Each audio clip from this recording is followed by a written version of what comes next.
You look familiar. You don't know me? You bomb buckler, Rita. Yes, brother. Yes. The more and more I would come to Ghana for those immersion trips for my organization, the harder it was for me to go back to the States. I had a conversation with my wife and I said, you know what? I think the next place in our journey is Ghana. For the first couple months, I mean, I would wake up and I would just be like, wow, we're in Africa. Like we're actually living here, and it was really exhilarating and exciting. And for the first time in my life, I felt like a human being disconnected from the color of my skin, and it was transformational. Indeed, our beloved motherland Ghana is a home to everyone. Meanwhile, emotional moment of a Jamaican lady finally found her brother in Ghana after 20 years of not seeing each other. This is so emotional. Let's watch this video, seeing their reaction, and please do not forget to like the video, share and subscribe. I'll be back to throw more light on it. She will be here Saturday. Saturday. Definitely. She will be here Friday evening. It's starting Friday evening. Coming up. Yeah. And we'll stay the next day and Saturday. You look familiar. Mm. You don't know me? You bomb buckler, Rita. Yes, brother. Yes, brother. Come here.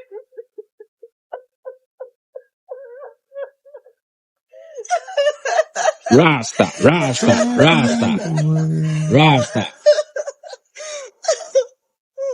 No. Don't make me cry, please.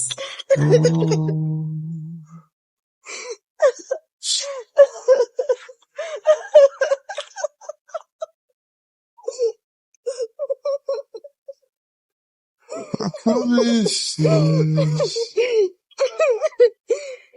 Stop crying, man. Oh, brother. When you hear patois, how much tree is in patois? Yes. Like, how much do you hear African dialect in the patois? I would say on the tonation and the accent and style, it's 100%. Yo, I'm not wonder that there, no. Yes, I didn't know I'm seeing poe, Brian, alive, eh? That's street. That's patois. Where you go? Yo, okay. Right. Sound the same to me. And then we have some of the specific lyrics and the words meaning the same things in Jamaica. What is this obsession between Ghana and Jamaica? Really, what is this strong link between this African country and this small Caribbean island that makes the ties so unique and so strong? The majority of the enslaved Africans that were brought to Jamaica to enter the slave economy were from the Ashanti and the Akan regions of Ghana. So there is a direct historical genealogical tie between Jamaicans and Ghana from that perspective. Secondly, there is this obsession with reggae music all across the continent of Africa for sure, but talking about Ghana, Ghanaians really do love reggae and dancehall, and that is because a lot of the lyrics in reggae and dancehall talk about struggle, talk about poverty, rising from the ground, rising from the dirt to overcome many difficulties. And this is really a struggle that many people across the world, but particularly in Ghana, relate to and can understand. And so they gravitate a lot to reggae music and have this deep love for the music, and a lot of their own artists even emulate that style. The third thing is that we do have a lot of ties when it comes to our language patterns. Fun fact, many Ghanaians can understand patois. And if you hear some Ghanaians speak, a lot of the things we as Jamaicans say in patois are actually derivatives, are derived from the way Ghanaians speak. So we also have a tie there with language, because they're all about uniting Black people and reaching out to this wider Pan-African population. And they see connecting with Jamaica, with Black people all across the world, as one way to continue to reach out to achieve this African unity. So those are just a couple of things that really make the tie and the connection between Jamaica and Ghana really strong. It is known that Jamaicans are from Ghana, from the Akans, from the Ashanti tribe, and also. So I've been recently seeing a lot of videos on this whole Ghana-Jamaican relationship. I just want to touch on it quickly because I feel like a lot of it's coming from a pure place. However, the way we are talking about the history and the relationship is a bit skewed. There is a relationship, or there is the impact of peoples that are from what is now called Ghana to Jamaica, right? However, they are not the dominant group in Jamaica. In fact, there is no dominant group. People need to remember that there is no dominant people in terms of ethnically in the Jamaicans, in the period of enslavement during Jamaica, in Jamaica, sorry. To understand this, we need to understand this. When it comes to Jamaican history and culture, we must get away from looking at our history through a colonial lens. What I mean by that is we should never be saying that Jamaicans come from Ghana or Jamaicans come from Nigeria, because there was no Nigeria, there was no Ghana when our ancestors were being taken from there. Is it? And these things are modern constructs. These things are modern products of colonialism. You see, so that's where that's. Point 2.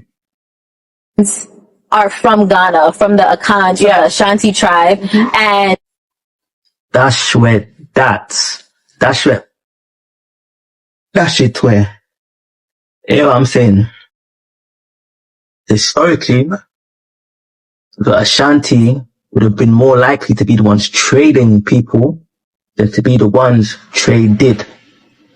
I think it's important for us to get away from looking at history through an imperial lens and deifying imperialism. We have more of a relationship, or more of an impact from the other tree-speaking peoples of the Akan than we do with the Ashanti.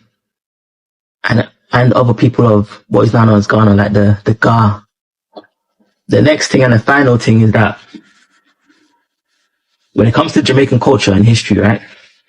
Well, Jamaican culture, we need to understand that it has multiple origins. Jamaican culture has multiple, say with me, multiple origins. Multiple origins. For instance, one of the videos, a man said that Aki comes from Ghana. Aki, which is part of Jamaica's national dish, Aki and saltfish, originates in Ghana, although Ghana. Which Aki?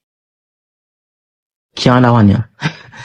They said Aki comes from Ghana, but it's not true. It says zero evidence. Zero evidence that Aki comes from Ghana. What we do know is that this fruit, or at least the name for this fruit, it's a cashew nut, by the way. This fruit is where we get the word Aki from. In the Akan language, this is known as Akeya or Achia. Is it? And they believe that this is where we get the name Aki from. However, in the Kru language of Liberia, they call this Eki. You know what I'm saying? Eki. Another moment to feel proud as a Ghanaian. So His Excellency John Dramani Mahama has sent aid to Sudan. We all know what is happening in Sudan. To Jamaica, we know the natural disaster that hit Jamaica recently, that they have lost over 1.5 million homes. Our people are going through a lot. In fact, me, if I see a Jamaican, I see a Ghanaian. You understand? And Ghana has also sent aid to Cuba. A very proud moment a very unique moment to feel as a proud as a Ghanaian. But you see that green, white, green. They have not even sent one city of akara or moi moi. They have not even sent one city of bread. But they will come back and say that they are the one that carried Africa on their back. Kayayo. African Kayayo. They will come back and say that they are the one that carried Africa on their back. See what is happening in Sudan. Ghana have sent aid to them because Ghana That's the reason why you don't see any barbaric or tragic anything happening in Ghana, because nature keeps rewarding, and nature will keep rewarding Ghana because of our kind hearts and our good hearts and our soft hearts. We think about our fellow blacks, but they will come back and tell us that we are jealous, we are envious, we are this, now they're even trying to call us xenophobic. Yes. I keep telling you that what Ghana have done for Africa, no African country can repay us. No African country can repay us. From the days of independence till today, not the East, not the West, not the South, not the Central, not the North. That's Ghana. Be proud to be a Ghanaian. Not noise makers. We don't make noise. We don't make noise. We show working. We show working. More. Please share this video to your fellow Ghanaian and let them feel proud, because Ghana has done it again. His Excellency John Dramani Mahama, God bless you abundantly. God bless you for thinking about your fellow African brothers, for thinking about Sudan, thinking about Cuba, thinking about Jamaica, and even Gaza. Like, we don't even know them. We thought about them and sent aid to them, while their own people neglected them.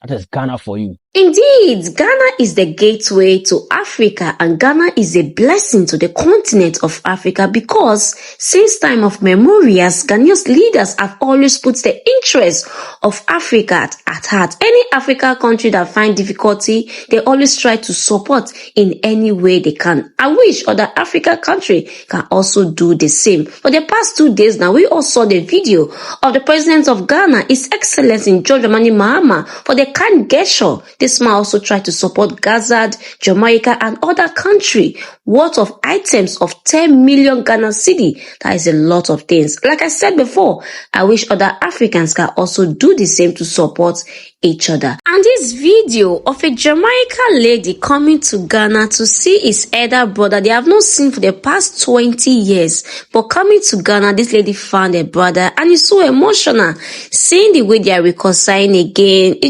I felt it when I was watching the video. Indeed, blood is thicker than water. I would love to see your comments on the comment section of what you also think on the video. And please, if you have not liked the video, do me well by liking the video, and don't forget to share so that more people can see this video. And please, if this is the first time you're coming across this channel, please do not make it your last by subscribing. And if you're a returning subscriber, thank you so much for always coming back to the channel, and I will see you in my next video. Bye for now and stay blessed.